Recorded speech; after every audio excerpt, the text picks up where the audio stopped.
লোকেরা বলে যে যার পীর নাই তার পীর শয়তান।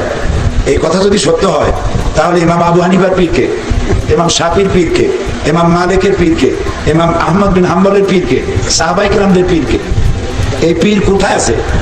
কোরআন শরীফের কোন শব্দ আছে পীর বলি, অথবা হাদিসে কোন শব্দ আছে পীর বলি? কারো উপরে ভরসা করে কোনো লাভ নেই, এগুলো সব ভুয়া। ওই যে যারা শোনেন যে কিয়ামতের ময়দানে অমুক পীর 10 লক্ষ 50 লক্ষ মরিদ নিয়ে স্লোগান দিয়ে আসবে, পুরাটা বানোয়াট। কিয়ামতে পুরো 50 লাখ মরিদ নিয়ে ওঠে, মরিদ পাবে কোথায়?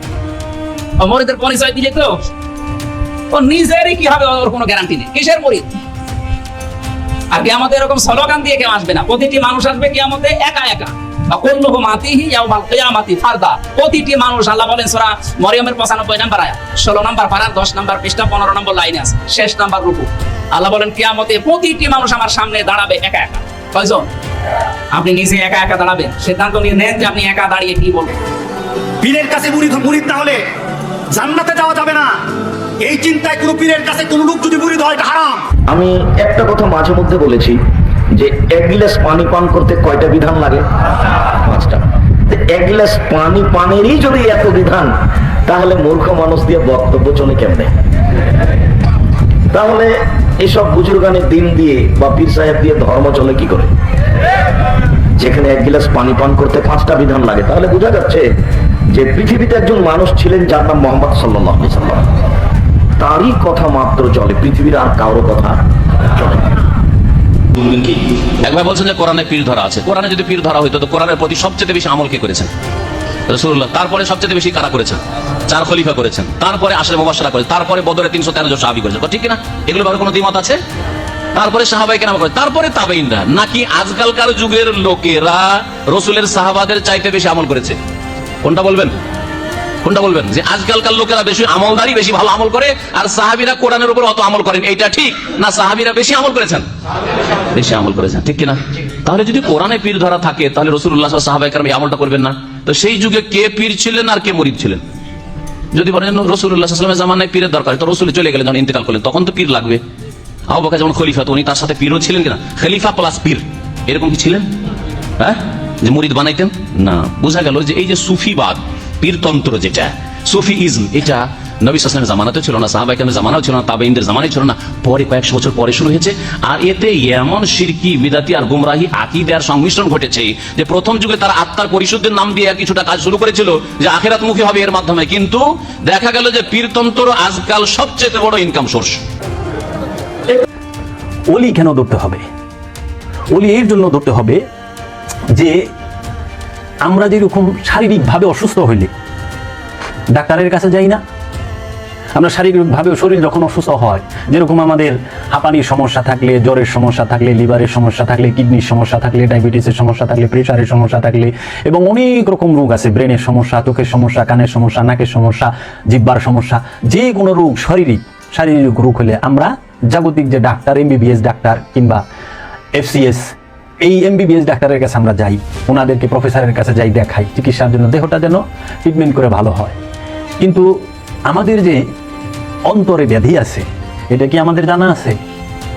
এই অন্তরের ব্যাধির কথা আল্লাহ পাক কুরআনুল মাজিদে বলেছেন। এই অন্তরের ব্যাধি পরিষ্কার, রোগ মুক্ত হওয়ার জন্য, এই অন্তরের রোগ থেকে মুক্তি হওয়ার জন্য ওলিয়ে কামেলের কাছে যেতে হয়, আলে রসুলের কাছে যেতে হয়, আলে বায়েতের কাছে যেতে হয়। তাই উলিয়া উলিয়াদের কেরামের কাছে যেতেই হবে। এখন আপনি বলবেন এই দলিল আবার কই থেকে আইলো? এখন আপনি কোরআন খুলেন, কোরআনের সূরা বাকারার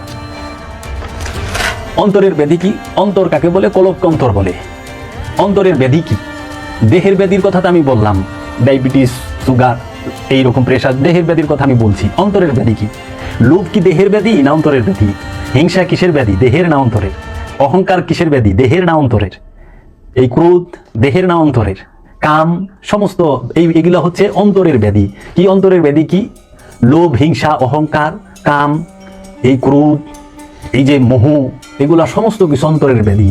এজন্য আল্লাহ পাক কোরআনুল মাজিদে বলতেছেন, আমি দেখেন বাবা জাহাঙ্গীরের কোরআনুল মাজিদ থেকে হুবহু অনুবাদ, শব্দে শব্দে হুবহু অনুবাদ থেকে আমি পাঠ করে শোনাচ্ছি।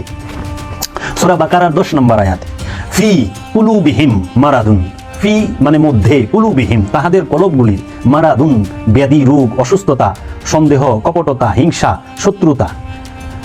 লুগাতুল কোরআন রশিদ নুমানি অনুসারে। এখন কথা হচ্ছে এইখানে দেখেন মারাদুন মানে ব্যাধি রোগ, ব্যাধি বা রোগকে আরবিতে মারাদুন বলে। ফি কুলুবিহিম মারাদুন ফাজাদাহুমুল্লাহু, ফা সুতরাং, ফাজাদা ফা সুতরাং, জাদা বাড়াইলেন, জাদা মানে বাড়ানো, ফা মানে সুতরাং, ফা জাদা সুতরাং বাড়াইলেন, বৃদ্ধি করিলেন, হুম তাহাদের, আল্লাহু আল্লাহ, মারাদান মানে রোগ ব্যাধি, ওয়া এবং লাহুম তাহাদের জন্য, আজাবুন আজাব, আলিমুন কষ্টদায়ক দুঃখজনক, বিমা এই জন্য যে, কানু ছিল আছে হয়, ইয়াকজিবুন তাহারা মিথ্যা বলিত, ইয়া কাজিবুন, ইয়া অর্থ ইয়াক মানে তাহারা, কাজিবুন কাজ্জাব মানে মিথ্যাবাদী, মিথ্যা কথাকে মিথ্যাবাদীকে কাজ্জাব বলা হয় আরবিতে। তাহলে এখানে কি বলা হচ্ছে, ফি কুলুবিহিম মারাদুন ফাজাদাহুমুল্লাহ মারাদা ওয়াল্লাহুম আযাবুন আলীমুন বিমা কানু ইয়াকজিবুন, ইয়া কাজিবুন তাহাদের কলবগুলির মধ্যে রোগ আছে, সুতরাং বাড়াইলেন আল্লাহ তাদের রোগ এবং তাদের জন্য কষ্টদায়ক আযাব, এবং এই জন্য যে তাহারা মিথ্যা বলিত। মিথ্যা বলিত, মিথ্যা বলা এটা কলবের অন্তরের রোগ, মিথ্যা বলাটা অন্তরের রোগ, দেহের রোগ না। সূরা বাকারার 7 নম্বর আয়াত যদি পড়েন আপনি, খাতামাল্লাহু আলা কুলুবিহিম ওয়া আলা সামিইহিম ওয়া আলা আবসারিহিম গিশাওয়াতুন ওয়া লাহুম আযাবুন আযীম। খাতামা মোহর করিয়া দিলেন, খাতামা শব্দের অর্থ মোহর, সিল, আল্লাহু আল্লাহ, আলা উপরে, কুলুবিহিম তাহাদের কলবগুলিতে, ওয়া এবং আলা উপরে, সামিইহিম তাহাদের কানগুলোতে, সামিইহিম মানে কানগুলোতে, ওয়া এবং আলা উপর, আবসারিহিম চোখগুলো, খাতামাল্লাহু আলা কুলুবিহিম ওয়া আলা সামিইহিম ওয়া আলা আবসারিহিম গিশাওয়াতুন ওয়া লাহুম আযাবুন আযীম। খাতামা মোহর করিয়া দিলেন, সিল মারিয়া দিলেন, আল্লাহু আল্লাহ, আলা উপরে, কুলুবিহিম তাহাদের কলবগুলিতে, ওয়া এবং আলা উপরে, সামিইহিম তাহাদের কানগুলিতে, ওয়া এবং আলা উপরে, আবসারিহিম চোখগুলিতে, হিম তাহাদের, গিশাওয়াতুন পর্দা আবরণ, এই গিশাওয়াতুন অর্থাৎ পর্দা আবরণ, চোখের উপরে পর্দা দেয়, মোহর মারে না কিন্তু, কানের উপরে মোহর মারে, কলবের উপরে মোহর মারে, আর চোখের উপরে পর্দা দিয়া দেয়, আবরণ দিয়া দেয়, পর্দা মানে পর্দা আবরণ, ওয়া এবং লাহুম তাহাদের জন্য, আযাবুন আযাব শাস্তি, আজিম বড়। এর অর্থ হচ্ছে হুবহু তাদের কলবগুলির উপর আল্লাহ মোহর করিয়া দিয়াছেন, এবং তাদের কানগুলির উপর এবং তাদের চোখগুলির উপর আবরণ দিয়াছেন, এবং তাদের জন্য বড় শাস্তি রহিয়াছে। তাহলে কেন ওলি ধরতে হবে? পীর আউলিয়ার কাছে যেতে হবে, আল্লাহর ওলিদের কাছে যেতে হবে। আল্লাহর ওলিদের কাছে এই কলবের রোগ সারার জন্য, অন্তরের ব্যাধি সারানোর জন্য ওলি দিয়ে কামেল ধরতে হবে, কামেল আল্লাহর ওলির কাছে বায়াত গ্রহণ করতে হবে, কামেল আল্লাহর ওলির কাছে মুরিদ হইতে হবে। কারণ এই দেহ নামক শরীর, যে এই শরীরের সমস্ত অঙ্গ প্রত্যঙ্গের যে ডাক্তার যারা চিকিৎসা করেন তাদেরকে বাহ্যিক শরীরের ডাক্তার বলা হয়, দেহের ডাক্তার তারা, কিন্তু আল্লাহর ওলিগণ হচ্ছে অন্তরের ডাক্তার। অন্তরের রোগ সারাবার জন্য অন্তরের ডাক্তারের কাছেই যেতে হবে। অন্তরের রোগ কে সারেন? নবীগণ, রসুলগণ এবং সমস্ত কামেল আল্লাহর ওলিগণ এই অন্তরের রোগ সারাবেন। আর যখন এই অন্তরের রোগ আল্লাহর ওলিদের শিক্ষা অনুযায়ী ধ্যান সাধনা মোরাকাবার মাধ্যমে সেরে যাবে, তখনই আমি আমার নফসকে চিনতে পারবো। প্রতিটা মানুষ তার নিজেকে চিনতে পারবে, আর তখনই নিজেকে চিনলে তখনই সে তার রবকে চিনতে পারবে।